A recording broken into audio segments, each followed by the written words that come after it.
Study program at the George Washington University. My name is Marlene Larrel. I'm the director of the program. And I'm delighted to have you with us today. Thank you for all of you who traveled a lot from far away, especially from Europe. We really appreciate you are with us today. Let me say just a few words about our program. As you can see just from the title of the program, we are interested in not using the inflated lens of populism to look at what is happening in our own societies, and we thought that the notion of illiberalism in all its different kind of declension, from liberalism, illiberalism, alliberalism, anti-liberalism, non-liberalism, post-liberalism, all the versions you want to imagine, are a kind of really useful lens to try to have a more comprehensive approach to what is happening to our own societies and trying to help us looking at both social economic transformation, cultural polarization, political crisis, transformation of our media ecosystem, but also more global kind of systemic crisis like the environmental one and how it's impacting the sustainability of our political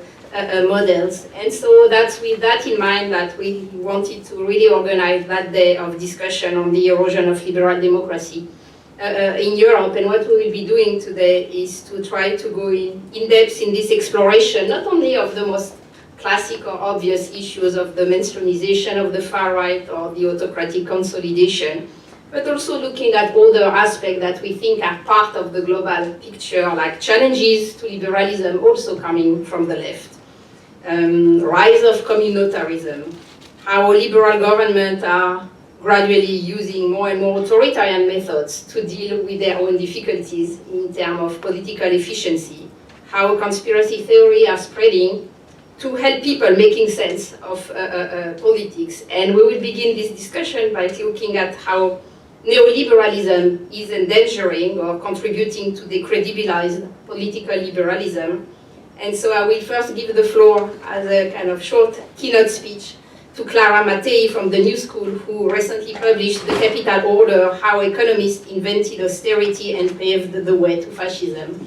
And after her short presentation, we will move to our first panel. So welcome once again, and Clara, I give you the floor. Thank you very much. Thank you.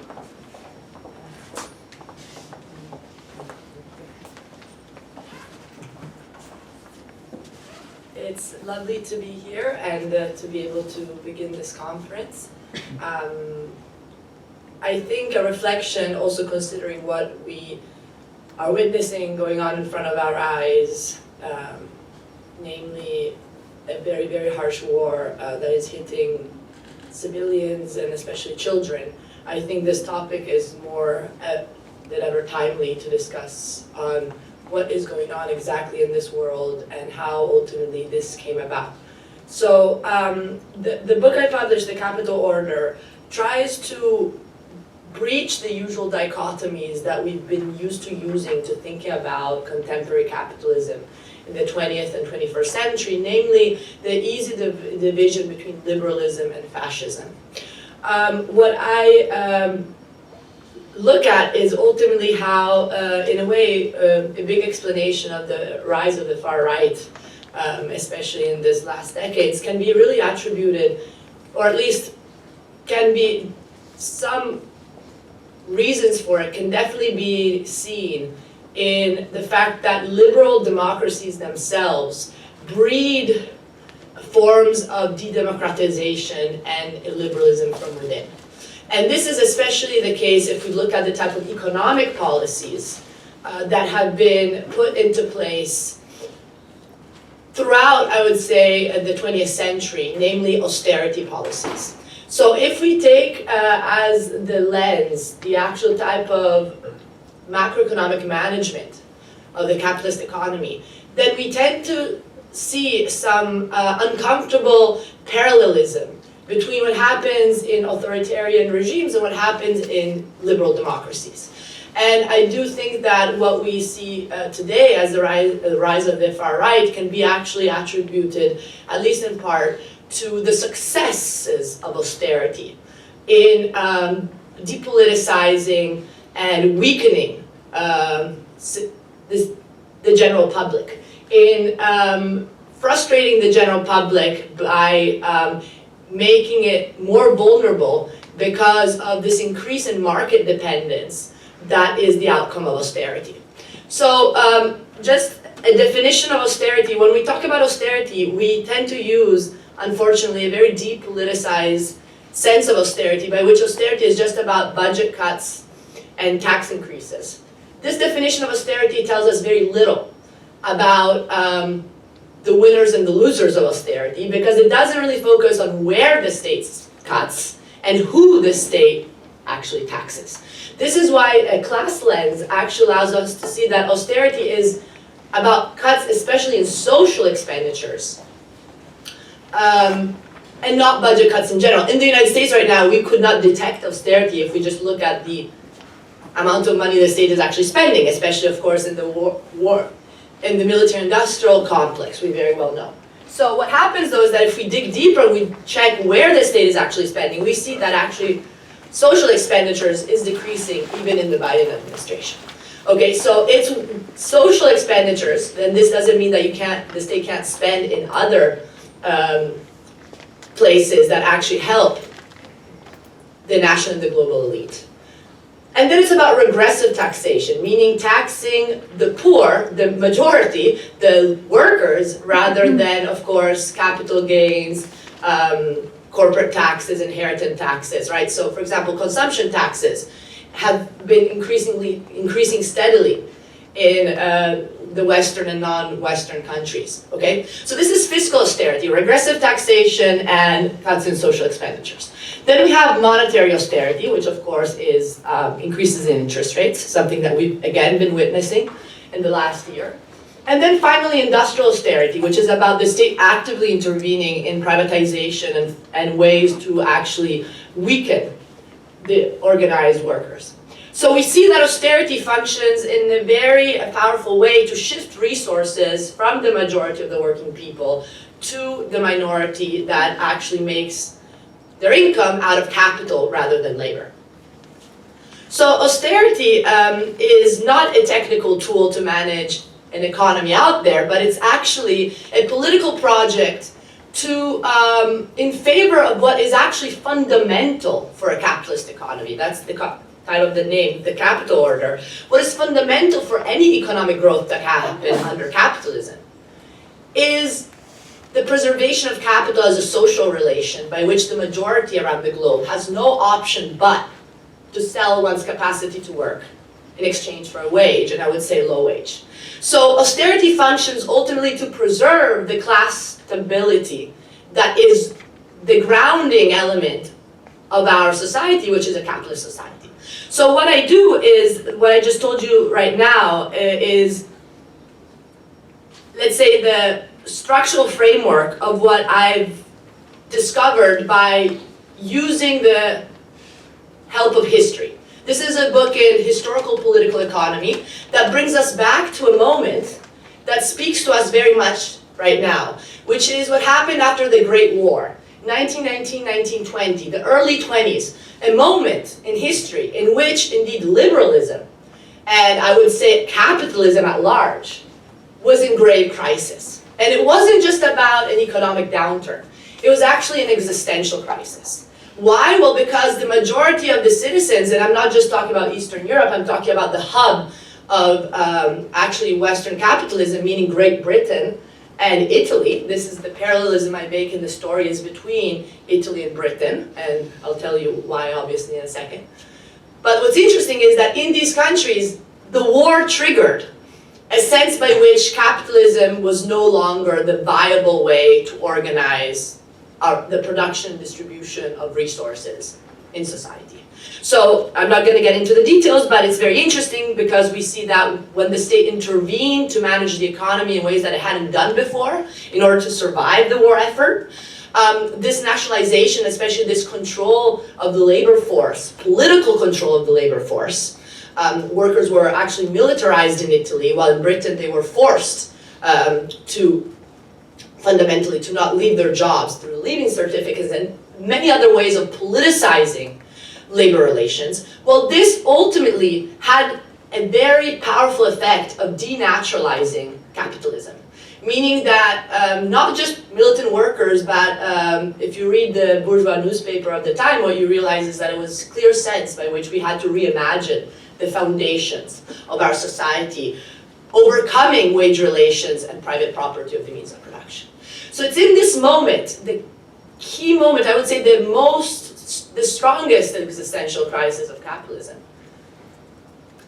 that austerity emerges as an incredibly powerful alternative. While in Italy and Britain, workers' councils were actually being experimented with. We have, of course, the famous experiment of Gramsci and L'Ordine Nuovo that is a big protagonist of the first part of the main book. And claiming economic democracy and different ways to actually organize production that would be horizontal rather than vertical. We see technocrats organizing very powerfully to tell the common people, I'm sorry, there is actually no way that you can change society. And this is the emergence of austerity, and I trace it back to these first international financial conferences of Brussels and Genoa of 1920, 1922, in which academics, economists were brought for the first time to advise governments. And these academics were of a specific tradition in economics, the emerging neoclassical tradition, which is dominant still today, in which the idea was that the expert should be listened to because the models were objective and neutral, and they knew better than the rest of society how to solve the economic crisis. So the bitter pill of austerity, what we hear our Fed officials tell us right now, was not a matter of politics, was a matter of natural necessity. So in this moment, the trinity, what I call the trinity, fiscal, monetary, industrial austerity, is strongly implemented throughout Europe. I focus on Italy and Britain, and the reason for this is that they are, in our mind, the two opposing ideological and institutional settings. We have the cradle of liberal democracy, right? The birthplace of parliamentarism, and ultimately the empire, the country that was actually, after the First World War, still leading the global order, Britain. And on the other hand, we have a very backward country, and especially the birthplace of fascism, right? Benito Mussolini rises to power in October 1922. A country that was weak economically and dependent on the periphery of Europe. I'm from Italy, and we're still the periphery of Europe, amongst the periphery of Europe at least. But a country that was also extremely polarized politically, and in which workers had occupied the factories for more than a month, and in which Giovanni Agnelli, the head of Fiat, had said, okay, you know what, I think we should transform Fiat factory into a cooperative because there is no other way forward. So in these two countries, Italian fascism and liberal Britain, what you see is that if you focus once more on the type of economic policies and the type of theories that were backing these economic policies, the parallelisms are very, very strong.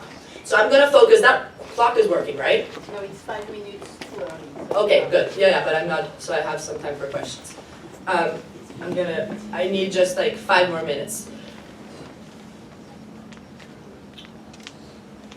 So let me just give you just a gist of what occurred in the two countries, and then make some parallelism with the present, and then open it up for a couple of questions.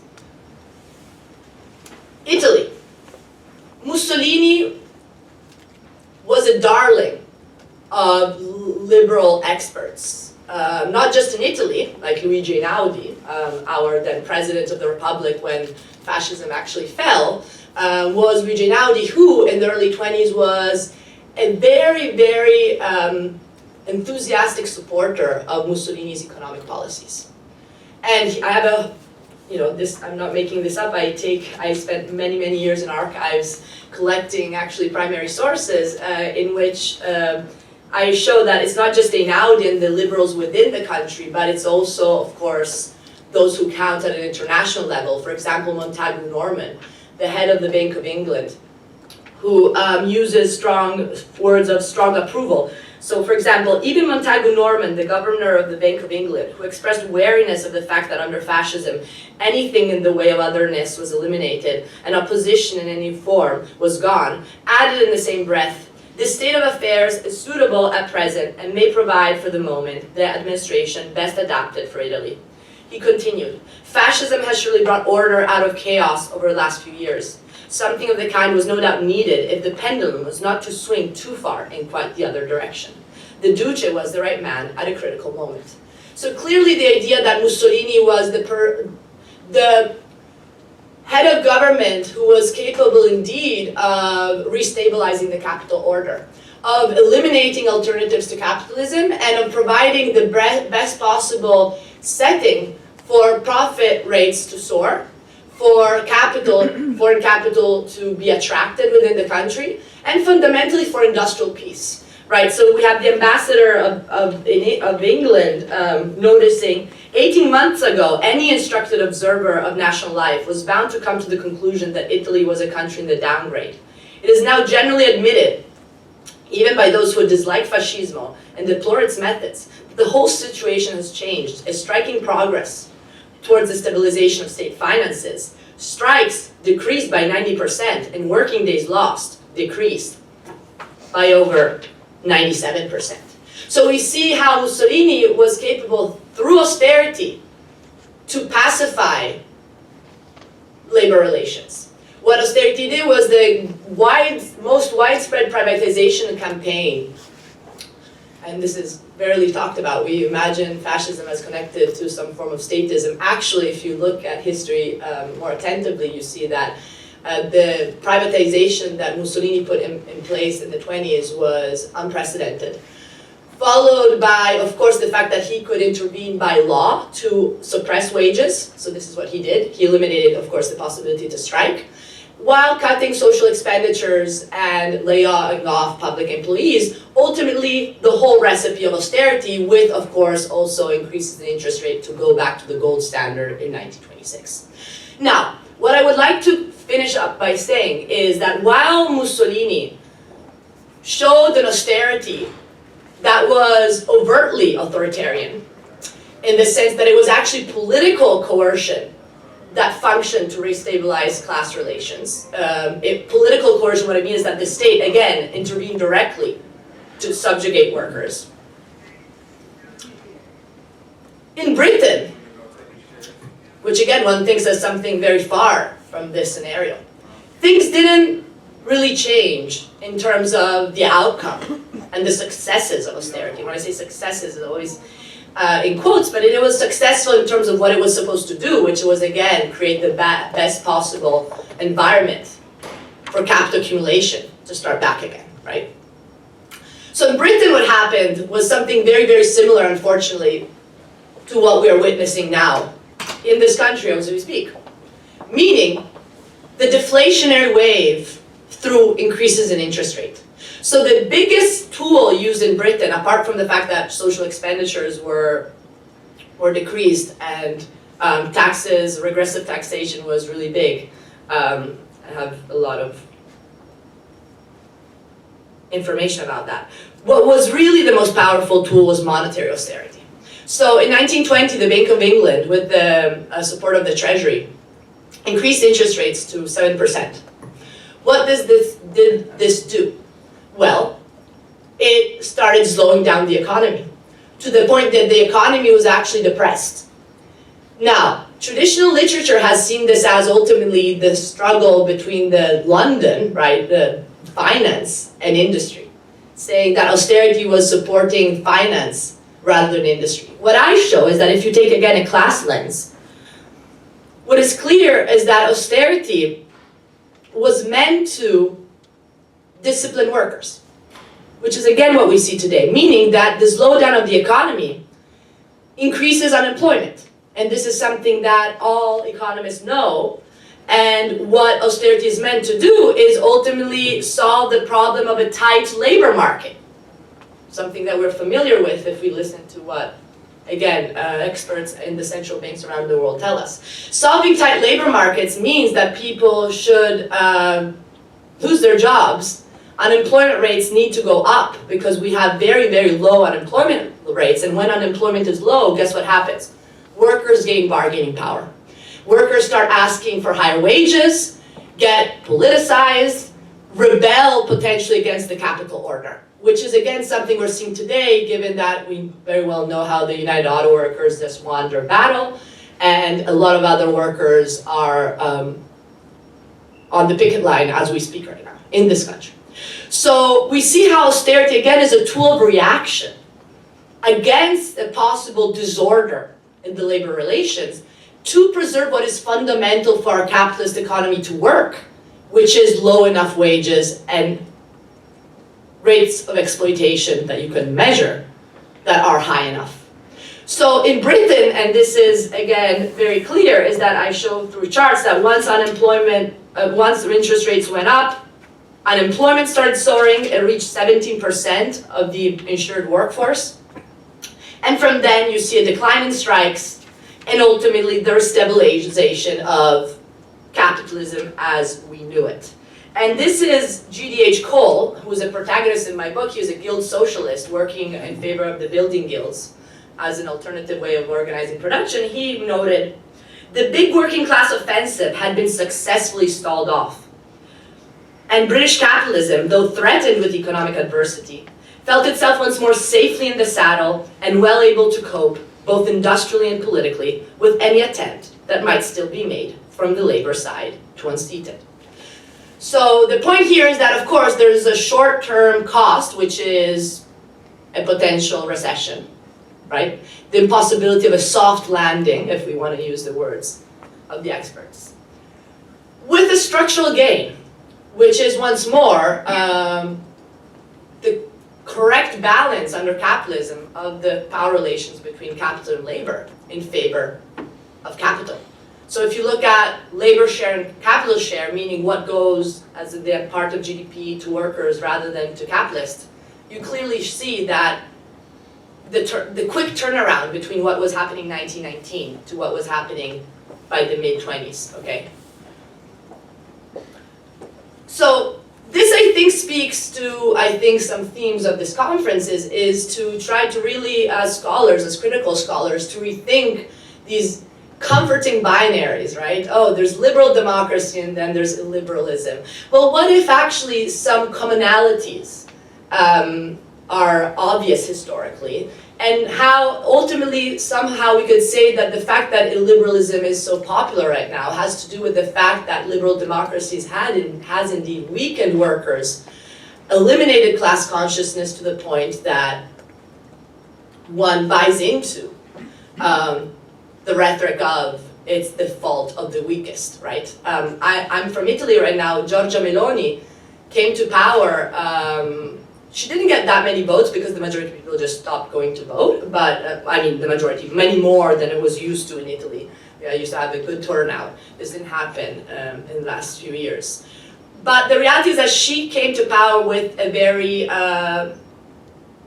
pretty impressive agenda of social distribution.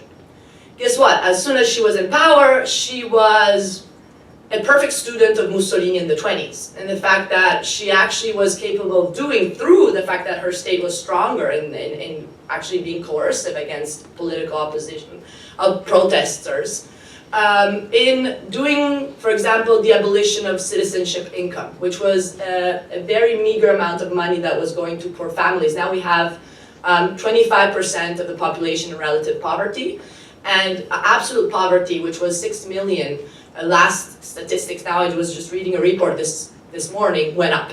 So we have a society that is extremely vulnerable, and what happens is that while people, of course, supported a supposed change of government because of the possibility of being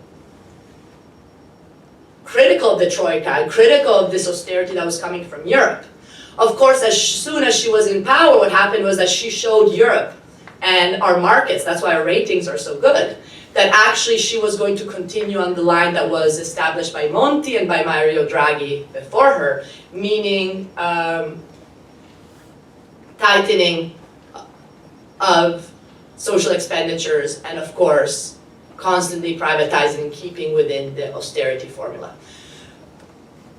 So I think this speaks a lot to us, to the problems we're facing. The last thing I would like to say is the fact that part of this, of how ultimately liberal democracies have some de-democratizing elements within it, is the role of independent central banks. This plays has a big place in my story in the British case. We take for granted independent central banks as kind of a feature of this world. But if you look at the 1920s, you see that the central bank autonomy was actively constructed as a way to keep the general public away from economic decisions, away from the decisions that mattered. While with the breakdown of the gold standard, in the early 20s, people were demanding the nationalization of the Bank of England. That was actually a demand. And people were demanding the idea that, well, if you had money during the war to pay for the war, why don't you have money now to pay for our social benefits? Well, the protagonists of my book, the experts in power, were very, very much convinced that a central bank, as Ralph Hawtrey put it, Ralph Hawtrey was one of the protagonists of my book and the in-house economist at the Treasury. Ralph Hawtrey put it very well. He says, a central bank should never explain, never regret, never apologize. And this is what we see now. The fact that you can keep with prudent monetary policies, which means austerity policies that clearly have as losers the majority of workers, can only be done if de-democratization processes happen from within. So you conceal the hubs of decision-making, the levers of economic decisions are separate from the people. And this is something that clearly the ECB, for example, in Europe, is the most independent central bank in the world. With the idea that, again, political parties should not intrude in the decision of the technocrats. And of course, the fact that, for example, many countries in Europe have put, including my own, have put balanced budgets in their constitution. All of these are forms of de-democratization that happen at the heart of liberal democracies, and I think are quite responsible, or at least should be taken into account when we discuss issues of illiberalism and authoritarianism. Thank you very much for your attention.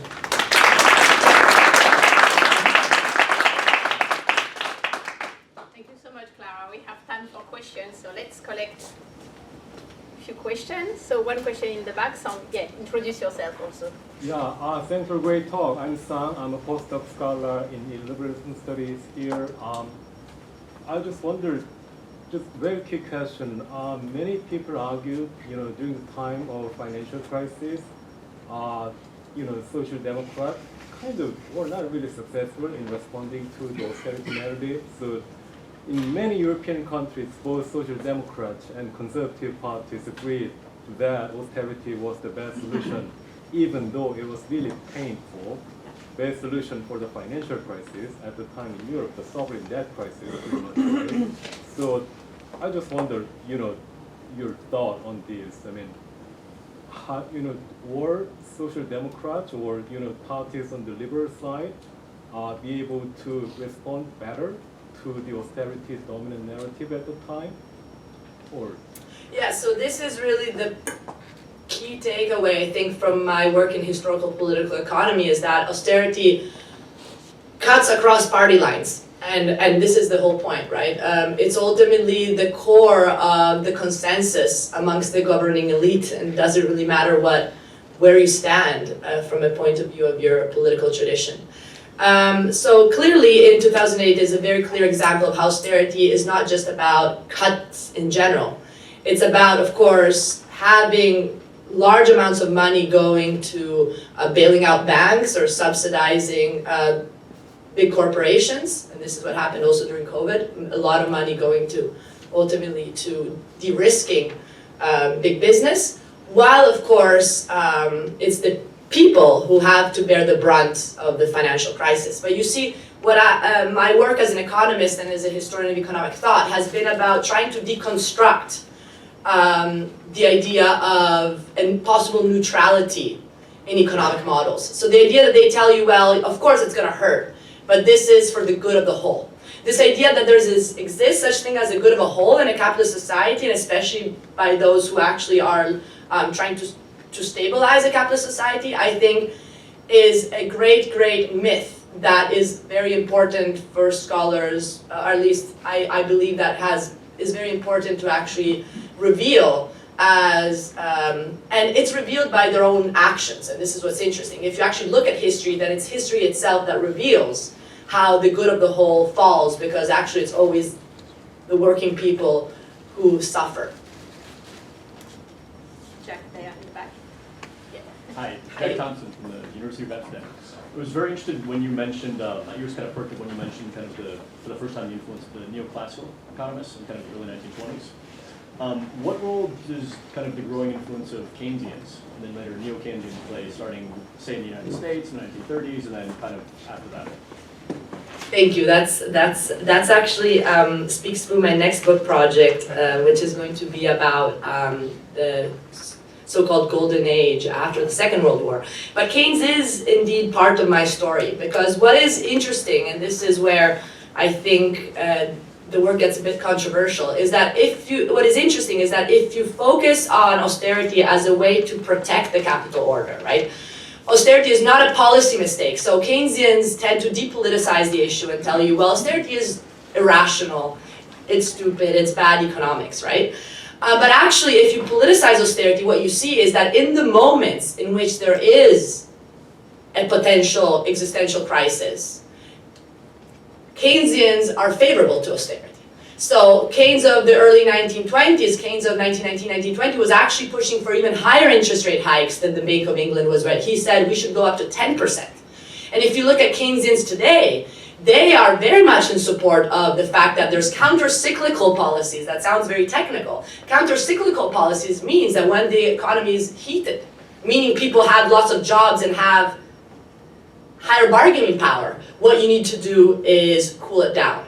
So how do you cool it down? By austerity. And this is something that is completely compatible with the Keynesian framework. That is ultimately because Keynes, a student of neoclassical economics, breaks away from Desailly's law, for example, but maintains ultimately the denial of the labor theory of value and exploitation, and ultimately does not see class conflict as being something relevant for the capitalist economy. Gulnaz Katulina, also from University of Amsterdam. Just a curiosity question. At the moment in the Netherlands, there's discussion about digital currency, indeed as a way to cut out the banks, so that there is a more direct exchange between the state and the citizen. And I wonder whether you have some ideas about what it is and to what extent it is actually indeed like democratization as it's presented. I'm sorry to say that I don't know enough of the details but what I can say is that ultimately I think part of where I think economics can be useful is to realize, if you go back to the reading of Capital of Marx, for example, is that money is the expression of how we organize production distribution within a society. So you can't change the monetary equation ad hoc. You actually need to change how we organize production distribution. So that is a way to make it viable. So I wonder if there's discussions about something that's just more than just surface level conversation. That's what I could say safely for now. Well, then I have one.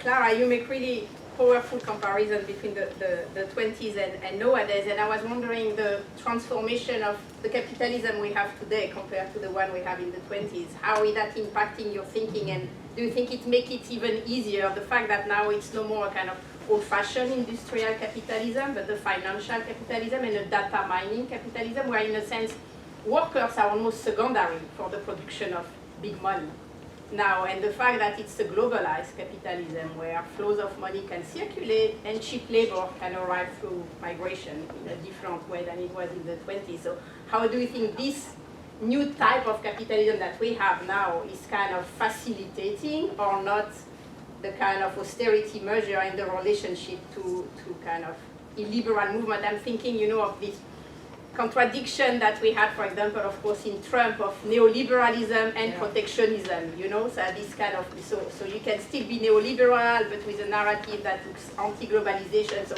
it has transformed partly the way it was in the 20s. So how do you continue, let's say, the discussion on the today's situation? Definitely. So that's why historians have to pay attention both to continuities and of course the complexity of the evolving historical specificities. So for sure, I think that